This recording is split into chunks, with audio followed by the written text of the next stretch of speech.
ఆమెకు రోజుకు 50 సార్లు ఐ లవ్ యూ చెప్పేవాణ్ణి. ఆ హీరోయిన్ కోపంతో వెళ్ళిపోయింది. తెలుగు సినిమా ఇండస్ట్రీలో కొన్ని పేర్లు వినిపిస్తేనే ఒక ప్రత్యేకమైన వైబ్, ఒక క్రియేటివ్ ఎనర్జీ గుర్తుకొస్తుంది.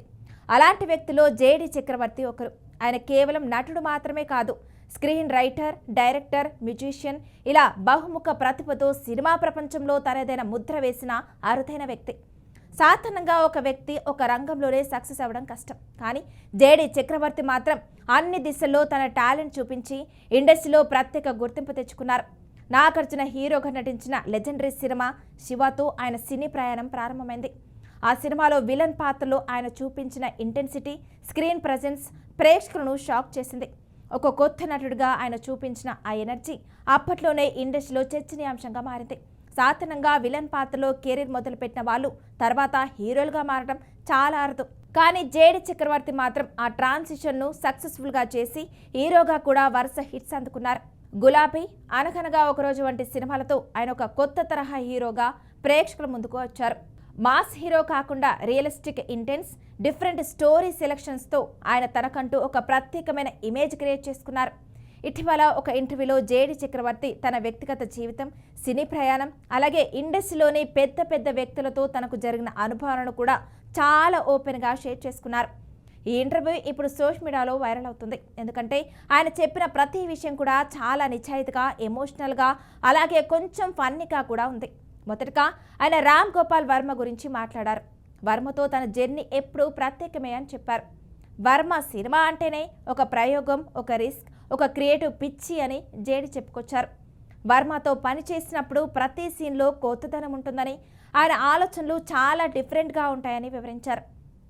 జయసుధ గారితో తన అనుబంధం గురించి చెప్తూ ఆయన చెప్పిన విషయాలైతే నిజంగా చాలా ఇంట్రెస్టింగ్గా ఉన్నాయి.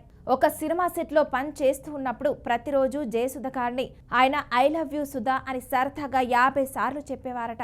ఇది వినగానే చాలా మంది ఆశ్చర్యపోతారు. కానీ ఆయన స్టైల్ అదే అని చెప్పారు. జయసుధ గారు కూడా ఆయనతో చాలా ఫ్రెండ్లీగా ఉండేవారని, ఒకరోజు ఆమె సరదాగా నీ నెంబర్ 7 చక్రి అని అడిగారని జేడి చెప్పుకొచ్చారు. దానికి ఆయన కూడా అదే స్పాంటేనియస్గా స్పందించి ఎస్, 7 వాళ్ళని ప్రేమిస్తే 7 నెంబర్ అని చెప్పారట. ఈ సంభాషణ అప్పట్లో సెట్లో అందరినీ నవ్వించిందని ఆయన గుర్తు చేసుకున్నారు. తర్వాత మరో ఆసక్తికరమైన విషయం ఏంటంటే జయసుధ గారు సరదాగా దొంగనా కొడుకుల నెంబర్లు అన్నీ 7లే అని అన్నారట. ఈ మాట విన్న జేడి ఆశ్చర్యపోయి ఎవరని అడిగితే ఆమె రామ్ గోపాల్ వర్మ, కమల్ హాసన్ వంటి వాళ్ళను ఉద్దేశించి చెప్పారని ఆయన తెలిపారు. అంటే ఈ మొత్తం సంభాషణ చాలా హ్యూమరస్గా, ఫిలాసఫికల్గా కూడా సాగిందని జేడి చెప్పుకొచ్చారు. ఇక బాంబే ప్రియుడు సినిమా షూటింగ్ టైంలో జరిగిన ఒక సంఘటన అయితే మరింత ఆసక్తికరంగా ఉంటుంది. ఆ సమయంలో జేడి చక్రవర్తి కొత్త హీరోగా మంచి ఫామ్లో ఉన్నారు. గులాబీ, అనగనగా ఒకరోజు వంటి సినిమాలతో ఆయనకు మంచి పేరు వచ్చింది.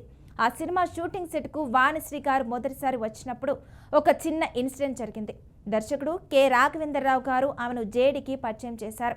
అప్పుడు జేడి చాలా నార్మల్గా హాయ్ వాణి అని సంబోధించారట. కానీ ఇది విన్న వెంటనే వాణిశ్రీ గారు కొంచెం అసహనం వ్యక్తం చేశారని, వెంటనే రాఘవేంద్రరావు గారి దగ్గరకు వెళ్లారని జేడి చెప్పుకొచ్చారు.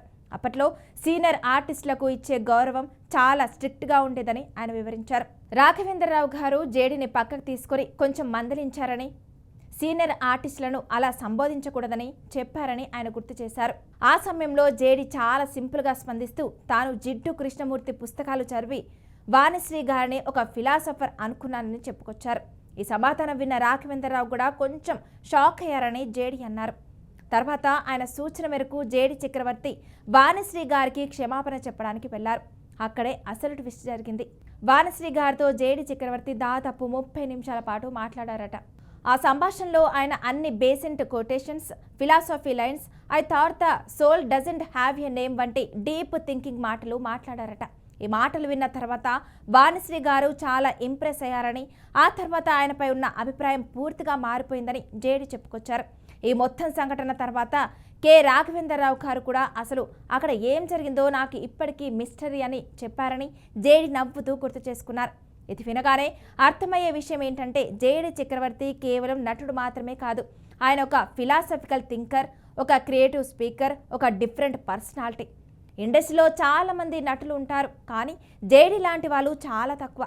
ఎందుకంటే ఆయన ప్రతి విషయాన్ని ఒక డీప్ అర్థంతో చూస్తారు. ప్రతి సంభాషణలో ఒక కొత్త ఆలోచన తీసుకొస్తారు. ఇప్పుడు చూస్తే ఆయన సినిమాలు తగ్గించిన ఇంటర్వ్యూల ద్వారా ఆయన చెప్పే విషయాలు మాత్రం సోషల్ మీడియాలో చాలా వైరల్ అవుతున్నాయి. కొత్త తరం ప్రేక్షకులు కూడా ఆయనను తెలుసుకుంటూ ఆయన వ్యక్తిత్వాన్ని అర్థం చేసుకుంటున్నారు. జేడి చక్రవర్తి ప్రయాణం చూస్తే ఒక విషయం స్పష్టంగా అర్థమవుతుంది. టాలెంట్ ఉంటే ఏ జానర్లో అయినా మనం నిలదొక్కుకోవచ్చు. నటన, దర్శకత్వం, రచన ఇలా ఏదైనా సరే ఫ్యాషన్ ఉంటేనే నిజమైన గుర్తింపు వస్తుంది. మొత్తానికి జేడి చక్రవర్తి జీవితం ఒక సినిమా లాంటిది. ప్రతి సీన్లో ఒక కొత్త ట్విస్ట్, ప్రతి అధ్యాయంలో ఒక కొత్త ఆలోచన. ఇక మీ అభిప్రాయం ఏంటి? జేడి చక్రవర్తి లాంటి మల్టీ టాలెంటెడ్ పర్సనాలిటీస్ గురించి మీరు ఏమనుకుంటున్నారు? కామెంట్స్లో చెప్పండి.